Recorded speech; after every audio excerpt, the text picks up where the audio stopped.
Most of the time predators are smaller than the prey, and this is to keep some sort of balance, although the main reason is due to energy transfer because larger predators do need larger sums of food. Can you imagine if hyenas were the size of Cape Buffalo? Everything on the plains is gonna get targeted. I'm not saying they're always smaller, sometimes they're the same size like the Triceratops and the T-Rex. Despite this, the largest land predator is dwarfed by the largest herbivores to ever walk the earth. The Megalodon has given this a new twist. It's not just the largest fish to ever exist, but one of the largest animals that ever inhabited this world's oceans. The average weight for this prehistoric shark was anywhere between 50 and 70 tons. Now I don't know how accurate this is, but ever since the mid last year, I've been seeing a lot of different sources saying that this animal can weigh over 100 tons.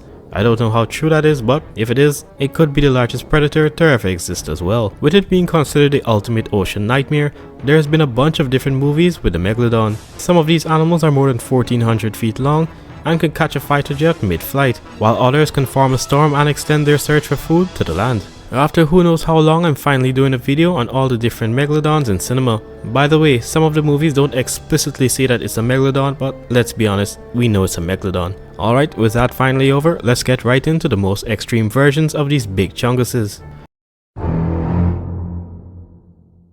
The first and most powerful one by far, by a massive margin, is the Megalodon from the Mega Shark movies. Even though all four of these movies have a different individual animal, they all have the same abilities that should just not be possible. The second movie, Mega Shark vs Crocosaurus, was my favorite and the only one I actually watched to the end.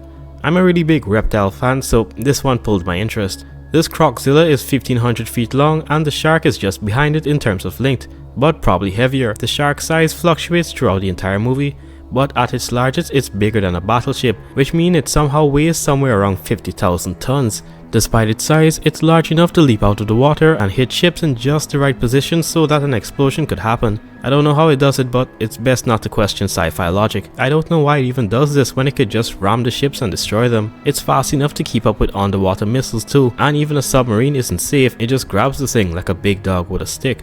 When it does end up fighting with Crocosaurus, the shark usually has the upper hand, and they only died when they formed a suicide pact off camera and decided to keep a firm hold of the other's tail, as they then fall into a volcano. By far the most badass thing this animal has done was somehow being able to calculate the exact time it needed to jump in order to take fighter jets out of the sky. It's something like the giant trevallies do with fledglings that are just learning to fly. They anticipate where the bird will end up with its current speed and they aim for that. The first Meg was a great movie, but after that I don't know what they were thinking. In the second movie, a Megalodon is somehow able to jump onto a beach to murk Rexy's great-great-grandfather. Any other aquatic animal even half that size would be beached due to the weight, but this 80+ ton shark was able to flip itself back into the water. That's cool and all, but it doesn't compare to the Mega Shark who went into an entire city to settle the score with Crocosaurus. That's right, this 50,000 ton shark with movie magic propelled itself into the city where it bit the oversized gecko and attempted to drag it back into the water. This particular Megalodon species can tank missile ammo and other forms of explosives that could destroy a 2-story house. In Mecha Shark vs Mega Shark, it jumped onto an aircraft carrier which can be more than 90,000 tons and was able to flip it over, and then it casually decided to destroy an entire oil rig. In the first movie to this bizarre little trilogy, this fish propelled its many-tonned body out of the water and took a bite out of a concrete bridge meant for large vehicles, while my ass finds it hard to even bite through a Jolly Rancher. It was in good spirits that they did try to end it by making a robot version though. I don't know why all movies do this. Just because you create a robot version of something doesn't mean it's gonna get better, because the real shark just decimated the robot. This time it was defeated by biting a bomb and having its head blown off. In all four movies, the most insane thing that this shark has survived was being thrown into outer space. That's right, in Mega Shark vs Colossus, it was thrown into space and hit a satellite, where it came crashing down back to the planet and somehow survived. I hate to be that guy, but the water would be like concrete at that height, and this thing still managed to live. In most of the movies, it shows basically the exact same feats, destroying ships, soaking up explosives, etc, etc, which is fine, but the next shark can do most of this while hunting in packs. The very thought of a giant shark capable of taking down fleet ships living in the same ocean you do your cruises on is absolutely horrifying. But there's one thing even worse, and that's multiple of these exact same sharks working in sync to eliminate threats. So this one has two movies, Megalodon and Megalodon Uprising. From what I found online, apparently the two aren't meant to be related, but I say they are because the shark models are exactly the same. In Megalodon 2018, the shark has a little design tweak from the most generic sharks in these sort of movies. It has protruding bumps all along its body that makes the shark look like something out of Pirates of the Caribbean. While not as large as the first shark, it's still pretty big. It's able to make what I can only assume a fin whale look small just before it ate it. While the mega shark was able to ragdoll a submarine like a chew toy, this Megalodon somehow swallowed one. I know some sharks like tiger sharks have been found with tires, pieces of metal and other inanimate stuff in their stomachs, but this is a different level of gluttony. With that said, the submarine was able to escape its mouth somehow. Despite being smaller, this shark doesn't do the jumping attack to specifically take down large ships. It always just rams the fleet ships and calls it a day, and is able to take on larger explosions to the body and just swim off. I was about to say that it had more durability than the first one, but nothing can top something that falls from the stratosphere. Despite that, it still does end up dying from an explosion when it crashes through a wall and some guy is just waiting for it with a lighter. Dude really thought he was Arthur Morgan. The second movie, Megalodon Rising, has these bastards working in packs to take out ships. Like a well-oiled machine, they work together to sink ships even bigger than the ones in the first movie, and one made another aircraft carrier lean on its side without any struggle. And while in almost every giant shark movies these guys bite boats, submarines and somehow aircraft, very few of them are seen actually deliberately trying to eat the stuff. The Megalodons in the second movie actively keep on tearing chunks from the ships and start eating them. Not throwing them to the side, just straight up eating the pieces of metal like a toddler with some Tide Pods. And their bite is more like a piranha than a shark, like in this clip where it leaves a clean bite mark after chomping on the other side of this boat. It almost looks like a popsicle after you bite it. Most other shark movies usually have some other monster of the sort in the same universe that the sharks usually fight in order to eat. But what I've seen in both movies, the largest things these animals have to eat are whales, which can't support these animals that weigh more than 1,000 tons. Because unlike fish, whales have a much longer pregnancy cycle and only reproduce every couple of years with just one calf, well, usually just one. So it would make sense as to why all these sharks are so aggressive towards anything that moves. The sharks can also now just take missiles directly to their faces instead of just a shockwave after the missile goes off, and one takes prolonged hits from a laser beam without a drop of blood being exposed.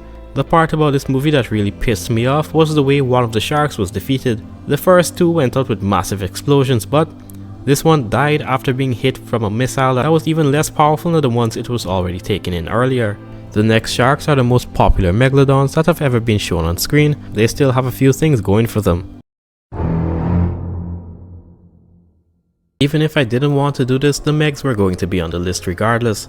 Their intelligence combined with raw power make them worthy adversaries to both themselves and the other creatures they share their home with. These Megalodons are more paleo-accurate in terms of size, between 60 and 110 tons, and is the most maneuverable shark so far. In the second movie, the Meg jumped on a T-Rex on shore and was somehow able to get itself back into the water. Even killer whales that weigh 8 of the shark can't get themselves back in the water if that far on land. And when they do try to get back into the water, they wiggle themselves back in with the help of the tides. Not this shark though. It has enough power to jump like a walrus or elephant seal back in the ocean. Just it being on land would cause it to start suffocating from all the weight not being supported by a medium. So jumping should have obliterated its cartilage skeleton. The animals are smart too. One Meg called Hakai was trained since she was a pup and does not attack people when it hears a certain sound. I'm not gonna say the shark was tamed like a puppy or anything because I don't think they have that level of intelligence to form a bond. It's simply an action it was trained to and not to do. It is really impressive for a fish though, a shark even more. She's also powerful for her size, Meg-wise. As the giant octopus took her at death's door when it was crushing her, she summoned every ounce of strength within her body to move up and get a bite in, which sealed the octopus's fate. The biggest of these sharks, called Scarface by the fanbase, is about a quarter larger than Heike and is somewhat a leader in this little school of Megs in the trench. On top of that, he was the only shark that's capable of shattering Meg-proof glass. The original Meg left teeth marks, but this thing just crashed through like it was a piece of plyboard. And unlike most sharks that have to do a wide turn to change direction when moving at their fastest, this one could just change direction on a dime while going more than 60 miles per hour. Their durability is, well, realistic. I think they would be able to tank a small explosive here and there, but anything like submarine missiles would turn them into sushi. I mean, the first one died from having a spear go through his eye, while the other got killed with a piece of metal. It does have enough intelligence to hold a grudge though, since it specifically targeted Statham for a good portion of the movie. There is a chance that the other two sharks early on the list could have died like that too, but you'd need a way bigger spear, and of course Statham. A little sidetrack from the storytelling, but the Meg is actually not the largest predator in its universe. That distinction goes to the Liopleurodon. Yep, that's right, Walking with Dinosaurs wasn't the only show that had a massively oversized Liopleurodon. In the Meg novels, the Liopleurodon is larger than the Megs and is the direct rival to these sharks. One Liopleurodon killed one of the largest Megs in the novel, an albino female that was killed while she was trapped. However, that same Liopleurodon was then later killed, but left behind an offspring to continue the species, which means there's still a chance that this thing is somewhere in the depths of the Meg movies. The Meg is a cool shark for one based on reality, but even it would have some trouble dealing with a shark the same size that fights like a Power Ranger.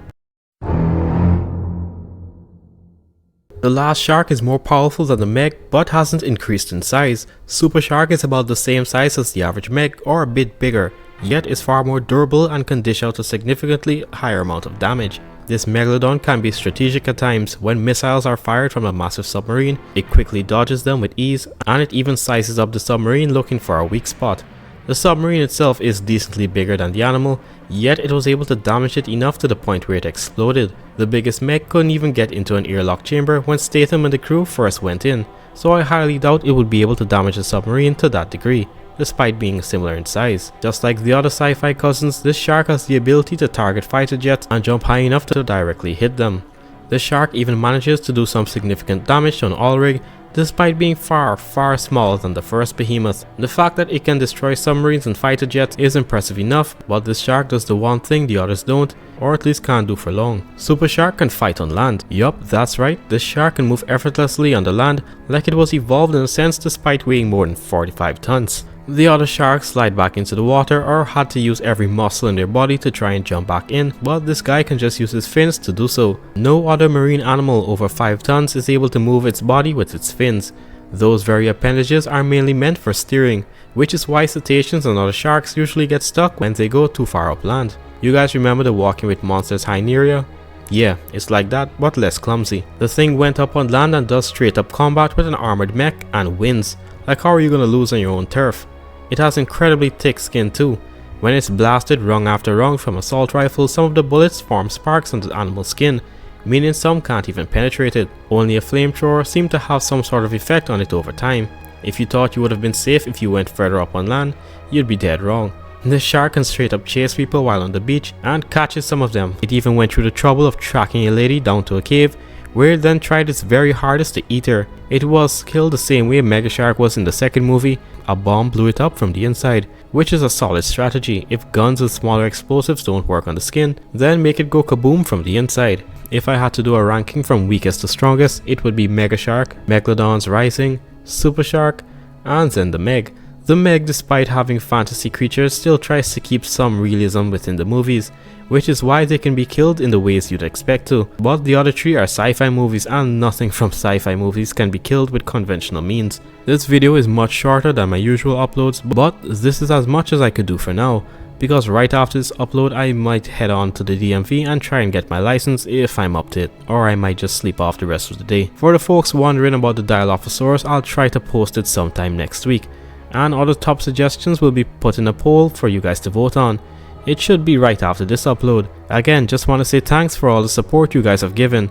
I wouldn't be here without you and God. I mean, the last month I got 11k subs and I'm aiming for 100k by the end of the year. So let's see how that goes. With that said, thanks for watching and I'll see you guys in the next video.